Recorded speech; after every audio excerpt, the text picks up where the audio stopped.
morning, everyone. How are you? Good?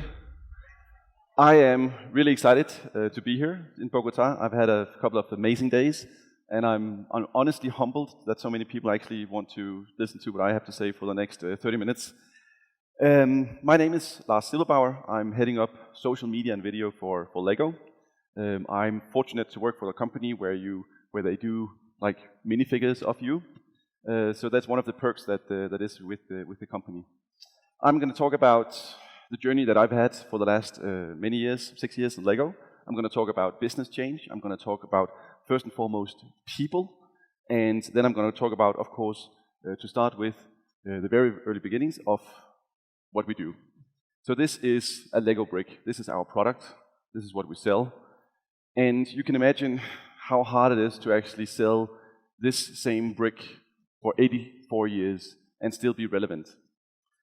The way that we do it, the way that we are relevant, is by creating tons of content. So we create TV series, we create Hollywood movies, we create the storylines that basically connect the LEGO brick with imagination. But what is more important is actually all of the storylines that the users are creating. So if we just look on YouTube, we can see that there are 20 times more content being produced and uploaded by users, by fans, by parents, by kids, than we can produce ourselves. And that is one of the most astonishing things, I think, with LEGO, and what keeps it interesting for me also. That is not to see what we can come up with from the company, but what the users, what the fans, all of those people that are playing with LEGO, what they can actually come up with. So, what do? So, basically, my job is to connect all of the different digital touchpoints with our consumers. So we have the traditional social media, we have Facebook, we have Twitter, we have Pinterest, but we also have all of the platforms in markets like China. We have Weibo, WeChat, Nice, a lot of different apps that is not well known in the West. We also are in Russia on VK, so VKontakte, on OK, another platform called Odnoklassniki. And my role is to make sure that everything is connected and that we have the right strategy, and we also execute in all markets. Then we also have online video, that is hugely important for us. And then we also have the entry point that is search, so basically making sure that people can find the content and that it will show up when they search for it. I started 6 years ago. LEGO, they wanted someone to fix social. They didn't even have a Facebook page at that point. So it's been a journey about building the social presence of LEGO. And 2 years ago, we could basically say that we are not done, but we reached an important milestone because we were the top engaging brands on digital. We were also the top brand on YouTube. So that was a big day for me to actually say, like, it took 5 years at that point to come so far, but we actually made it. On a good day, on typically a Saturday, we see more than 30 years of video on YouTube being watched about LEGO, and that's just the content that we're producing. Then you can multiply that with 20 to see how much content is actually being watched of LEGO content. Some of the other stuff we do, we try to make sure that our brand is present in instant messaging. It's a difficult area and difficult channel to reach as a brand. So what we do is basically create content that will then be featured, that consumers and fans will use in those messaging channels. So we did this project together with Facebook. We were one of the first partners to launch stickers, and we had 118 million downloads of this package just in 3 months.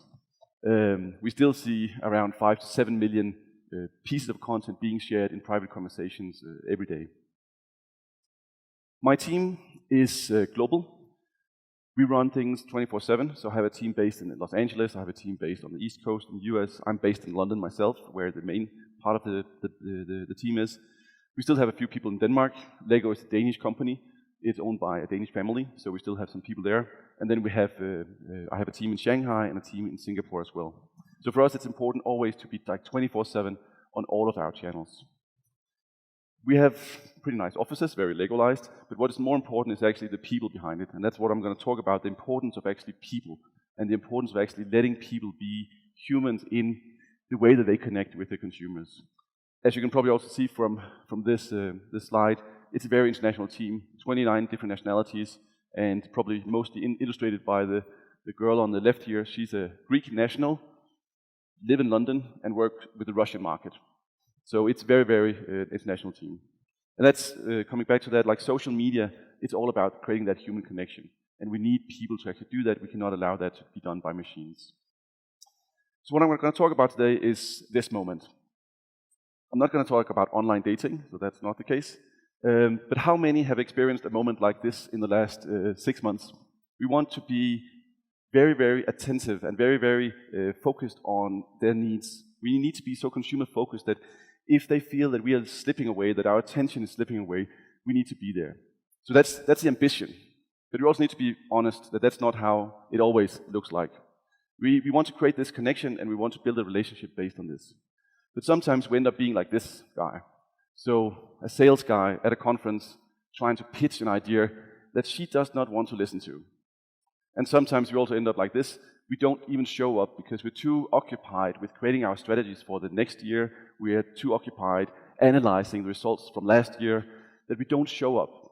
And social media is never empty. You never open Facebook and say like, there is no news for you today. There's always news for you. And there's always other brands who try to grab the attention of your consumer or try to basically get into that relationship. And that's, we all know, the guys know, we know how this ends. If we don't show up, then this guy will show up. That's our competition, and he will make sure that we don't get that relationship with that consumer. So what I'm going to talk about is social needs. What do I mean about social needs? How we create value based on those social needs, and then also how we make sure that we show up and how we are present in real time. So what do I mean about social needs? Social media is, in my perspective, it's nothing but a set of technologies that enhances our human nature. Our social nature is something that is basically just scaled and ramped up by social media. As a business, if we want to be successful in social media, we need to understand the social needs behind people's behavior. For instance, when you come into a conference, you came in yesterday morning, you would typically sit together with people that you know. And that's because from a social nature, we don't want to go into a big group of people and just be ourselves. We try to stick with people that we know. So those are the social needs and social behaviors that we're trying to find. How does that sound like for Lego? So we've done a lot of research, we've done a lot of testing, we've done a lot of campaigns, we've done a lot of engagement to figure out what are the social needs that we can actually relate to. The first one is building together, and the second one is the pride of creation. So what I mean about building together, this is what it's all about. It's fun to build with Lego bricks by yourself, but it's even better to build it together with others. And these pictures are from a robot building competition. It's a global competition, so basically kids are teaming up. I need some slides, thank you. Are teaming up to build robots and compete against each other. There's 70,000 teams of kids doing this. And you can see how immersed they are in that experience. And also, when they actually succeed and the robots are doing what they're meant to do, you can see the joy of actually having accomplished this, what they set out to. The second one, the pride of creation, is quite natural. You see on the internet, if you Google Lego, you'll see tons and tons of pictures like this. So these are just random images that I just downloaded. And it shows kids that are so proud of what they built. But it also shows parents that are very, very proud of their kids and what their kids are building. And that's a very, very strong factor in social media to actually have that pride of creation. You want peer recognition, and you want someone to actually praise what you have built. So I, of course, searched this a lot for Lego products. Another fan images, we have kids sharing images of them building cute things. We have kids sharing pictures of, I don't know what this is. But I'm also sure if I asked that boy about like what it was, he would have a story to tell, and he would make sure that thing that he created, that was part of the story and about how that came to life, and that's why he's so proud of it. We also have adult fans of Lego.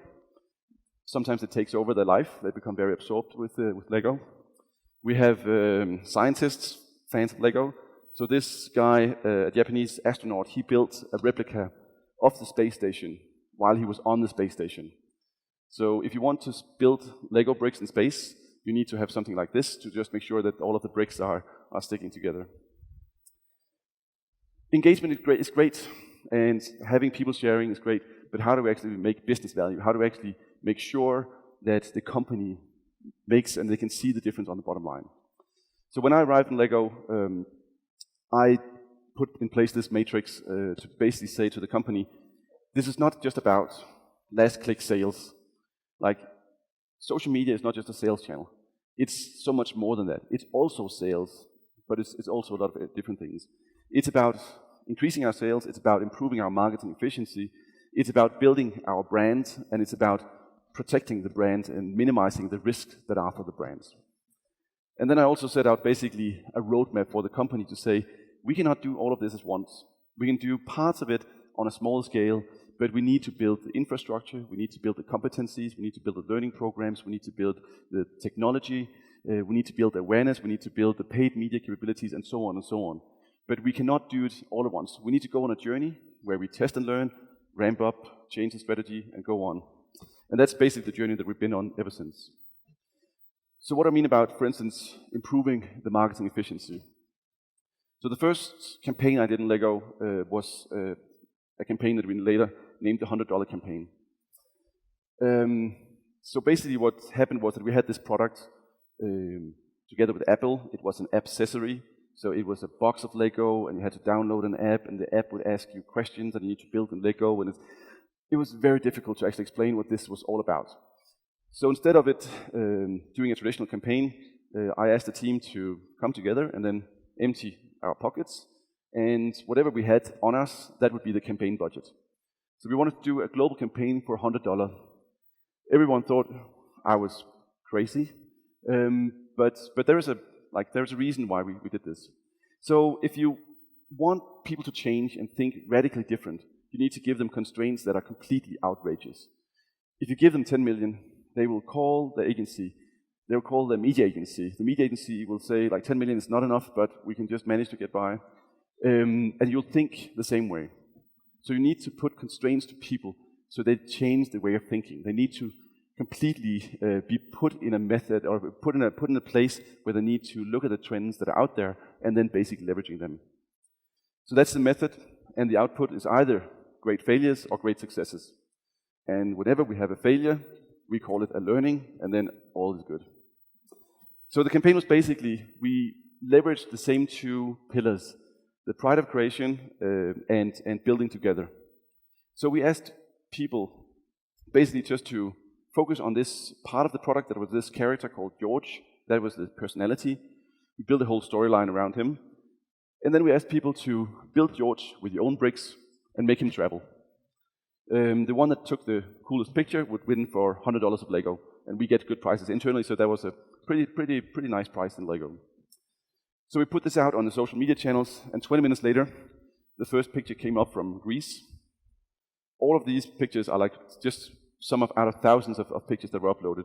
He went to Greece, later he went to Spain, he went to Hollywood, he went to San Francisco, he went to Hawaii, he got a kiss from a kangaroo in Australia, he went to the Bund in Shanghai, he got a haircut at some point. He went to a wedding, like a girl brought him to a wedding, her friend's wedding. Another user saw that and thought, like, George, which was the character's name, he needed to marry. An awful thing happened, because then his ex-girlfriend showed up. And it was a terrible case. If you look at the relationship status, it says it's complicated. And you can probably not see it, but if you look close to the picture, you can see that she's also pregnant. All of this done by users, and it's really like just building the story. Smells Like Teen Spirit remake of the album. And this guy built George, took him on his bike while he was doing a show in Las Vegas. We don't recommend building Lego on a bike, just to say it. But thousands of images, George traveled the entire world, and he still pops up once in a while, even though it's a number of years ago since we did this. But it really connected with both that people were part of this. It was not our message. We just set the stage, and then by the pride of creation and the building together, then it just took off. $100. I showed the results to my boss, and she was so happy about it. And she said, next time you're going to get $200. So increasing sales, how do we actually build sales? So we can always do last click attribution. We can also always push and then have a click to an e-com. But this is, I think, a more refined way of actually using social media. So if you have a great idea for Lego, and we truly believe that we don't have all of the good ideas about what you can do with Lego, like the wisdom of the crowd is much larger than we can do. So we have this website where you can upload your idea. You need to get supporters, but if you get 10,000 supporters behind an idea, then you might be selected. We select 4 products every year to be one of the products that we actually are developing and putting out to the market. So this one, Back to the Future, the DeLorean time machine, actually came to be a real product. This one did not, but it's an amazing build, 3,000 pieces. Everything done by the fan. He did the schematics, he did the marketing material, everything was just ready to go. And these are some of the products that actually made it to the shelves. We don't have a marketing budget behind this, because when we launch the products, they basically just disappear from the shelves. There's kind of like a vacuum in the market that is built up by the engagement and creating followers and creating engagements and support behind the idea. So the products are basically selling themselves. So that's a way to use it. The building of the brand affinity. So the biggest project we've done so far was in 20 markets, and it was called the Cronky Wonky Project. The challenge behind it is that Lego is, for some people, perceived as an instruction toy. So basically you have an instruction manual or building manual, and then you build it, and then you put it on the shelf. But in the company, and most people who work with Lego, they know it's all about putting your own imagination into the bricks. That's when the magic happens. So we wanted to make sure that everyone knew that. So we wanted to do a project around this. So we basically wanted to show that Lego bricks help inspire the builders of tomorrow. Instead of doing it the traditional way again, instead of calling a creative agency and a media agency, we teamed up with the biggest platform. So we work a lot with Facebook. We have really good partners with Facebook. And we asked them, can you help us? Can we bring together a team that can actually do this project as a combined effort? So these people, including myself, we spent the best part of 6 months working extremely closely together. So basically, we were almost living at the Facebook offices, and they were at our offices. We almost forgot like who was working for Lego and who was working for Facebook. It was based on the insights that 98% of us in this room, when we were 3 years old, then we were measured as creative geniuses. When you're 3 years old, your brain is constantly looking for like any kind of interpretation of how the world might be. We're not, as we are right now, boxed in our thinking. So kids are creative geniuses because they can basically imagine everything. Today, at the age of 25 or older, only 2% of us have retained this level of creativity. And that's a quite scary number. And then you can look at each other, it's like who are the 2% in this room? Or are we the 2% and everyone else is not creative anymore? I don't know. But that's the insight. So with the Cronky Wonky project, we basically set out on a journey to reveal and celebrate the universal potential of children's creative play. So the basic thing was that we didn't want to do a fancy TV commercial. We wanted it to live on social. We wanted it to be authentic. We wanted it to be real. So we connected with a lot of families, and we went into the playrooms with real kids, not scripted, and then we asked them to build a Cronky Wonky. Does everyone know what a Cronky Wonky is? No, that's because we're adults. That's how we react as adults. We're like, oh, what? I've never heard about this. It must be something weird. It might be European, I don't know. And also, if we asked all of the big channels before we launched the campaign, Twitter didn't exist. Instagram didn't exist. Wikipedia had no idea what a Cronky Wonky is. And even Google, like, it did not exist. Like, there was no thing. And that's actually quite interesting to see that all of those tools that we surround ourselves with, they cannot define things that have not been defined before. But if you ask kids, then they know. And this is just one out of many, many videos that we shot, where basically kids are just coming up with their idea about what a Cronky Wonky is. Can we have audio? Think spaceship trænger leben auf dem Mond. 100 grader. It'll be mostly white. And it's gonna be big and fat. Ein Flugmodell oder... It's like half dog, half bunny. And then you'll have a green like edge for like a frame. And his glasses are gonna have cute little ice cream cones. È una macchina. È una casa macchina. Electronosaurus Rex. And then he makes... Well, it's just so I can get my ideas out and then I can see what they actually look like in bricks. This is my Cronky Wonky with the male Cronky Wonky. This is my Cronky Wonky. Cronky Wonky. So you can see kids are much smarter than we are. So we launched this in 20 markets. We had a huge lift in brand connection and to imagination and creativity over local competitors. We delivered most of the campaign on social media. We saw a huge increase in our engagement on the different social media platforms. Instagram was still organic at that point, but it was huge for us.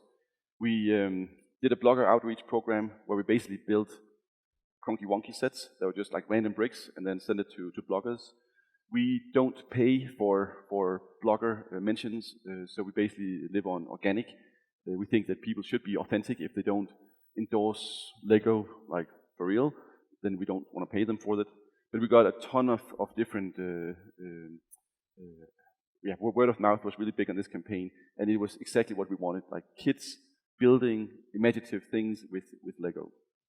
We tied it into different roadshows, and the way that we executed was also different. So this is our office in London, and what we did was basically to have a big real-time setup where we could measure on big touchscreens how the campaign was doing, how a specific piece of content was doing in France compared to Japan, compared to, I don't know, Belgium.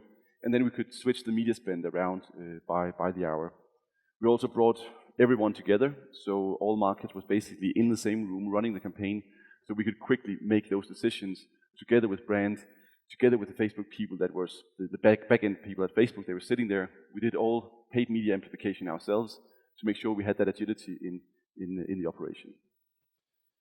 That is how we work with real-time. We see real-time measurement and analytics as the core of what we do, and then everything else needs to be basically connected with that and changed based on the real-time issue. Some dashboards. Of course, we need to constantly visualize. I think big data is great, but if you can't understand the data, if you can't take action on the data, it doesn't really matter. So we work a lot with basically creating a human understandable interface to the big data so we can understand it fast and we can actually make actions on it. So for instance, this shows exactly how much word of mouth is created based on our media buy. You don't need to be a scientist to look at this and basically see like what is going on here, where is the media buy working and where it's not working. And also, who is buying something in Africa right now? I have no idea. So that's what we do from a company point of view, but being part of a creative brand and a creative product, sometimes it always happens that our fans are coming up with stuff. While we were planning to launch a campaign, they come up with their own stuff.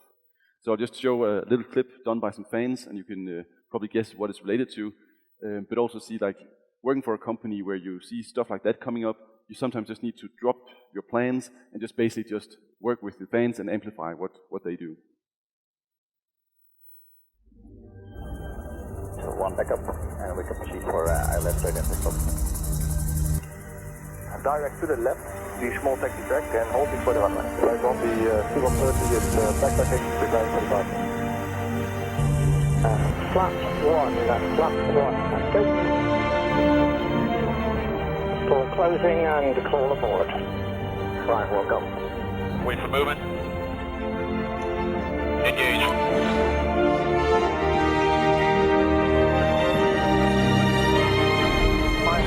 Local, after that, down to the park site. Location. Nearby. Felix, you are clear to jump at your own discretion. I'm on my own.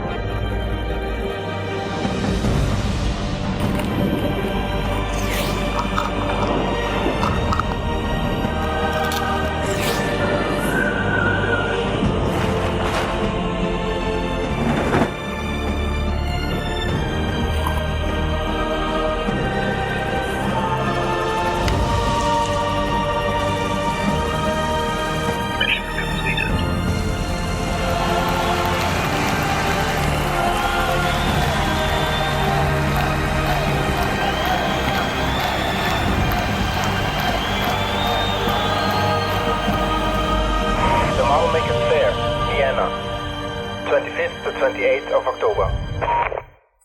So great stuff from the fans. So just to wrap up and to come back to what it's all about, it's about creating and building connections and relationships over time. I often get asked, like, what's the trick? How do you fix this?